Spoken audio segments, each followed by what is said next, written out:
எம்.ஜி.ஆர். என்ற பெயரில் புகழ்பெற்ற மருதூர் கோபாலன் ராமச்சந்திரன் 17 ஜனவரி 1917ஆம் ஆண்டு பிறந்தார். தமிழ் திரைப்பட நடிகராகவும் 1977 முதல் இறக்கும் வரை தமிழ்நாட்டின் தொடர்ந்து 3 முறை முதலமைச்சராகவும் இருந்தார்.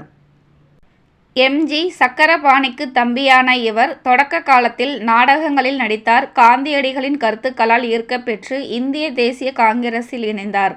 1936இல் சதிலீலாவதி என்ற திரைப்படம் மூலம் தமிழக திரைத்துறையில் அறிமுகமாகி கதாநாயகனாக மாறிய பிறகு அறிஞர் அண்ணாவின் அரசியல் கருத்துக்களில் ஈர்க்கப்பெற்று திராவிட முன்னேற்றக் கழகத்தில் இணைந்தார்.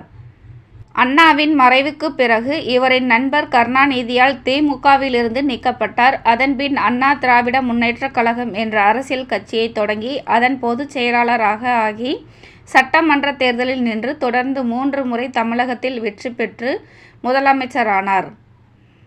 எம்.ஜி.ஆர். இலங்கையில் கண்டிக்கு அருகே உள்ள நாவல்பட்டி என்ற இடத்தில் கோபாலன் மேனன், சத்யபாமா ஆகியோருக்கு 5வது மகனாக பிறந்தார். அவருடைய தந்தை மருதூர் கோபாலன் மேனன் வழக்கறிஞராக கேரளாவில் பணியாற்றி வந்தார்.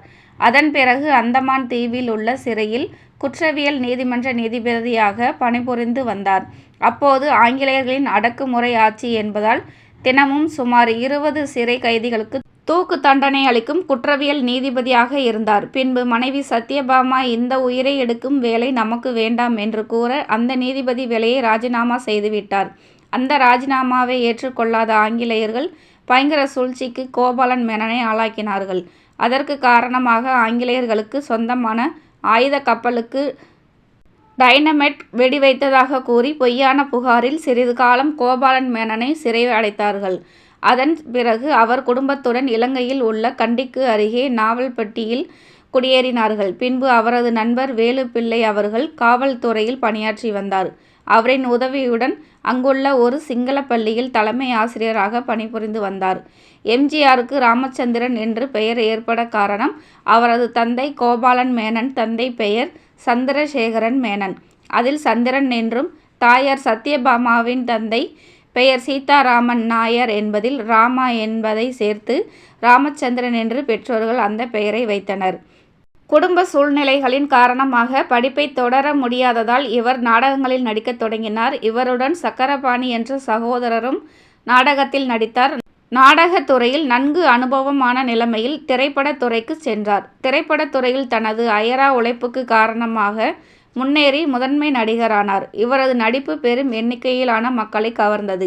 எம்.ஜி.ஆர். திரைப்பட இயக்குனரும் தயாரிப்பாளரும் ஆவார். காந்திய கொள்கைகளால் உந்தப்பட்டு இவர் இந்திய தேசிய காங்கிரசில் சேர்ந்தார். எம்.ஜி.ஆர். எத்தனையோ குழந்தைகளுக்கு பாதுகாவலராக இருந்து படிக்க வைத்தார். அதில் முக்கியமான 2 பேர் அரசியலை கலக்கிய துரைமுருகன் மற்றும் சினிமாவில் வலம் வந்த கோவை சரளா என்று எம்.ஜி.ஆர். 25இல் ஆனந்த விகடன் இதழ் குறிப்பிட்டுள்ளது. 1936இல் சதிலீலாவதி என்னும் திரைப்படத்தில் முதலில் நடித்திருந்தும் 1947இல் அவர் நடித்த ராஜகுமாரி படம் வெளிவரும் வரை அதிகம் புகழ் கிடைக்கவில்லை. தொடர்ந்து வந்த அடுத்த 25 ஆண்டுகள் தமிழ் திரைப்பட உலகில் மிக முக்கியமானவர்களில் ஒருவராக விளங்கினார். இவருடைய சக நடிகர்களுள் ஒருவரான எம்.ஆர். ராதாவினால் சுடப்பட்டு தெளிவாக பேசும் திறனை இழந்த போதும் அவருடைய நட்சத்திர வலிமை குறையவே இல்லை. இச்சம்பவத்திற்கு பின்னர் முதலாக வெளிவந்த காவல்காரன் திரைப்படமானது மாபெரும் வெற்றி படமாகவும் திரையுலகில் அவரது ஆளுமையை மீண்டும் நிலைநிறுத்தும் நிகழ்வாகவும் அமைந்தது.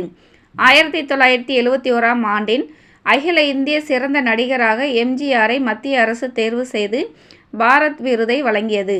இது சத்யா மூவிஸ் தயாரிப்பான ரிக்ஷாக்காரன் படத்தில் நடித்ததற்காக கிடைத்தது. தமிழ்நாட்டில் மொத்தம் 12 தியேட்டர்களில் 100 நாட்கள் முதல் 180 நாட்கள் வரை ஓடி வசூலை குவித்தது.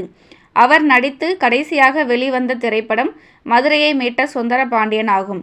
தனது திரைப்பட நிறுவனத்தின் கீழ் எம்.ஜி.ஆர். 3 படங்களை தயாரித்தார். நாடோடி மன்னன், அடிமை பெண் மற்றும் உலகம் சுற்றும் வாலிபன். நாடோடி மன்னன், மதுரையை மீட்ட சுந்தரபாண்டியன் மற்றும் உலகம் சுற்றும் வாலிபன் ஆகிய திரைப்படங்களை அவரே இயக்கினார். ஒரு முன்னணி தமிழ் தேசியவாதியாகவும் திராவிட முன்னேற்றக் கழகத்தின் முக்கிய உறுப்பினராகவும் திகழ்ந்தார். அக்கட்சியின் பொருளாளராகவும் நீண்ட காலம் பணியாற்றினார். கருணாநிதியுடன் நட்பாக இருந்தார். சி. என். அண்ணாதுரையின் மறைவுக்கு பின் மு. கருணாநிதி முதலமைச்சரானதைத் தொடர்ந்து இடம்பெற்ற சம்பவங்களால் ஏற்பட்ட முரண்பாடுகள் எம்ஜிஆர் கட்சியை விட்டு வெளியேறினார்.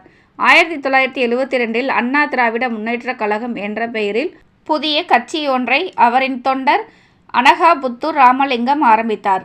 அந்த கட்சியின் உறுப்பினராக சேர்ந்து அதன் தலைவராகவும் பொதுச் செயலாளராகவும் பொறுப்பு ஏற்றார். பின்பு அக்கட்சி அனைத்திந்திய அண்ணா திராவிட முன்னேற்றக் கழகமாக மாறியது.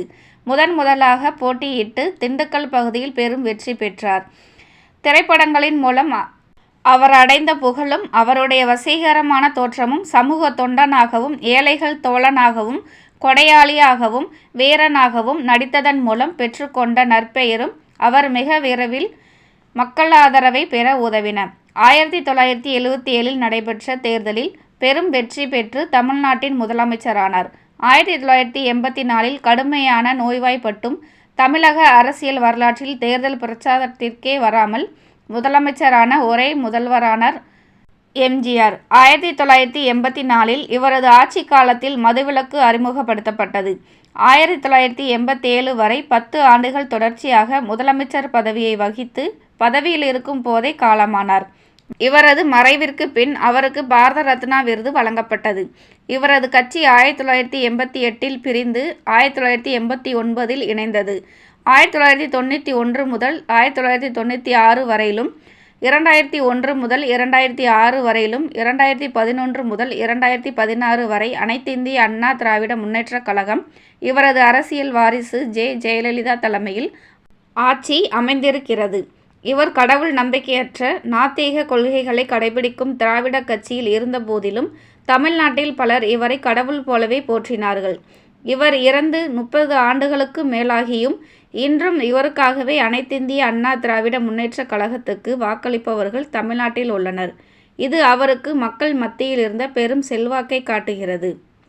எம்ஜிஆர் கொண்டு வந்த சிறப்பு திட்டங்கள்: சத்துணவு திட்டம், விதவை ஆதரவற்ற பெண்களுக்கு திருமண உதவி, மகளிருக்கு சேவை நிலையங்கள், பணிபுரியும் பெண்களுக்கு தங்கும் விடுதிகள், தாய் சேய் நல இல்லங்கள், இலவச சீருடை வழங்குதல் திட்டம், இலவச காலணி வழங்குதல் திட்டம், இலவச பற்பொடி வழங்குதல் திட்டம், இலவச பாடநூல் வழங்குதல் திட்டம், வறட்சி காலத்தில் லாரிகள் மூலம் குடிநீர் வழங்குகின்ற திட்டம்.